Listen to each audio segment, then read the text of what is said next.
Vous savez, il y a une sorte de force, presque invisible, qui fait une différence énorme entre ceux qui construisent un patrimoine sur la durée et ceux qui ont l'impression de faire du surplace. Et non, ce n'est pas la chance, ni un talent secret. C'est un principe mathématique, mais un principe tellement puissant qu'on l'a surnommé la huitième merveille du monde. Aujourd'hui, on va décortiquer ensemble ce concept, les intérêts composés. Allez, pour bien commencer, on va se poser une petite question. Imaginez qu'on vous propose un choix, soit 1 million d'euros, tout de suite, là, maintenant, soit un tout petit centime. Mais ce centime, il a un super pouvoir. Il double de valeur chaque jour, et ce pendant 30 jours. Bon, le million, c'est super tentant, on est d'accord, c'est immédiat, c'est du concret, mais voyons un peu ce que ce petit centime a dans le ventre. Après 10 jours, notre centime magique, il vaut à peine plus de 10 euros. Franchement, à ce moment-là, le million d'euros semble être le choix évident, et de très loin, on a tout juste de quoi se payer un sandwich. La patience est vraiment mise à l'épreuve. Mais attendez, regardez bien ce qui se passe. Au jour 25, la magie commence vraiment à opérer, c'est spectaculaire. Le centime a grimpé jusqu'à 167 000 euros. Là, ça commence à être une somme très sérieuse. On sent bien que quelque chose de puissant est en marche, la courbe de croissance devient presque verticale. Et au jour 30, le résultat final est juste stupéfiant. Plus de 5,3 millions d'euros. C'est plus de 5 fois le million qu'on nous proposait au départ. Cette explosion à la toute fin, ça illustre parfaitement à quel point la croissance exponentielle est contre-intuitive. L'essentiel des gains se fait vraiment dans les derniers jours. Eh bien, cette force, c'est ça, les intérêts composés. Et cette citation, souvent attribuée à Einstein, elle résume absolument tout. C'est une loi fondamentale de la finance. En fait, c'est simple, soit on l'utilise pour soi, soit elle travaille contre soi. Il n'y a pas de milieu. Bon, alors, comment ça marche, cette magie? Le secret, il tient en une image très simple. C'est l'effet boule de neige. Au début, la boule est toute petite, elle avance doucement, mais plus elle roule, plus elle accumule de neige, plus elle grossit et plus elle prend de la vitesse. La définition en soi, elle est toute simple. Avec les intérêts composés, l'argent qu'on gagne se met à générer, à son tour, de l'argent. C'est ça la clé. Les gains de chaque période sont réinvestis, ils s'ajoutent au capital de départ, et c'est là que toute la puissance du mécanisme se libère. Les intérêts travaillent sur une somme qui est de plus en plus grande. Pour bien voir la différence, rien de tel qu'une petite comparaison. On va opposer les intérêts composés aux intérêts simples, où là, seuls les 1000 euros de départ travaillent chaque année. Alors, regardons ce tableau. Avec l'intérêt simple, c'est facile, le gain est toujours le même, 100 euros par an, chaque année. C'est plat, c'est linéaire.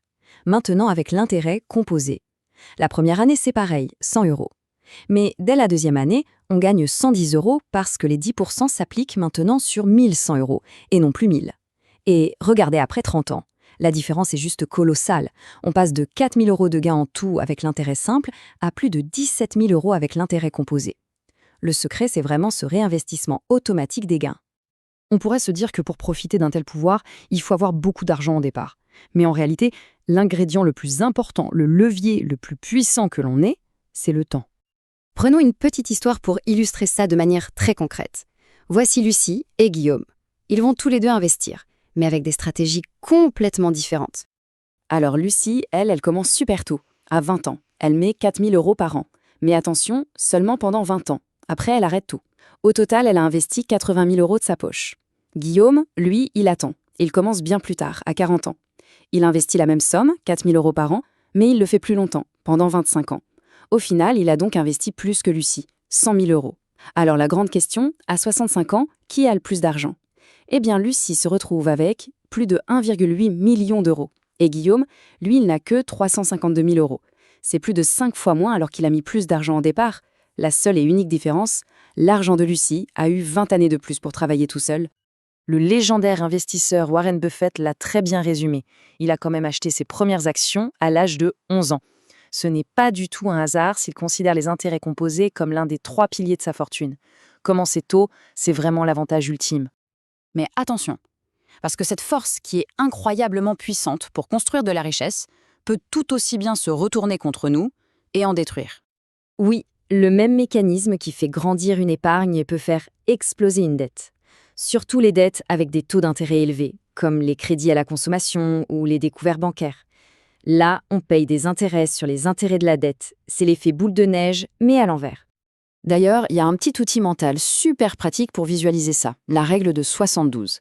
C'est très simple, on divise 72 par le taux d'intérêt annuel et ça nous donne à peu près le nombre d'années qu'il faut pour qu'une somme double. Ce n'est pas exact à la virgule près, mais c'est incroyablement utile pour se faire une idée. Et là, ce graphique illustre parfaitement le danger. Un placement qui rapporte du 7% par an, il mettrait environ 10 ans à doubler. C'est super. Mais une dette de carte de crédit à 20%, eh bien elle double en seulement 3,6 ans. C'est exactement la même force, mais qui joue dans l'équipe d'en face, et beaucoup, beaucoup plus vite. Heureusement, la bonne nouvelle, c'est que cette force, on peut la maîtriser. Il y a 4 leviers principaux sur lesquels on peut jouer pour mettre les intérêts composés de notre côté. Ces 4 facteurs, c'est un peu comme les boutons de réglage d'une machine à créer de la richesse. En ajustant chacun d'entre eux, même un tout petit peu, on peut changer radicalement le résultat à la fin. Alors, on a, premièrement, le capital initial, la somme de départ. Deuxièmement, les versements réguliers, c'est la discipline, la constance. Troisièmement, le taux de rendement, c'est-à-dire la performance des investissements. Et enfin, le plus puissant de tous, la durée, le temps qu'on laisse à la machine pour tourner. De tout petits ajustements sur ces 4 leviers, s'ils sont maintenus sur le long terme, peuvent avoir un impact absolument énorme. Pour résumer tout ça en une seule histoire, on va revenir loin en arrière, en 1626. L'histoire raconte que des colons hollandais ont acheté l'île de Manhattan pour l'équivalent de 24 $ de babiole. À première vue, on se dit que c'est l'affaire du siècle pour les acheteurs, n'est-ce pas? Sauf que, imaginons un instant que les vendeurs aient investi ces 24 $ dans un placement qui rapporte un modeste 7% par an. Aujourd'hui, cette somme vaudrait environ 6 000 milliards de dollars, de quoi racheter l'île de Manhattan plusieurs fois. La leçon, elle est limpide, le montant de départ compte très peu face à la puissance incroyable du temps. Au fond, la question, ce n'est pas de savoir si les intérêts composés fonctionnent. C'est un fait. La vraie question, c'est de quel côté de l'équation est-ce qu'on veut se placer. Le temps, c'est l'atout le plus précieux et le plus démocratique qui soit. Tout le monde en dispose. Reste à savoir comment chacun décide de l'utiliser, dès aujourd'hui, pour construire l'avenir qu'il souhaite. Si ce décryptage a éclairé certaines choses, abonnez-vous à Science Portal pour ne jamais manquer nos prochaines analyses qui connectent la science, la psychologie et le pouvoir. Et en attendant, une question pour les commentaires, quelle est la première compétence de ce vrai programme que vous aimeriez développer ?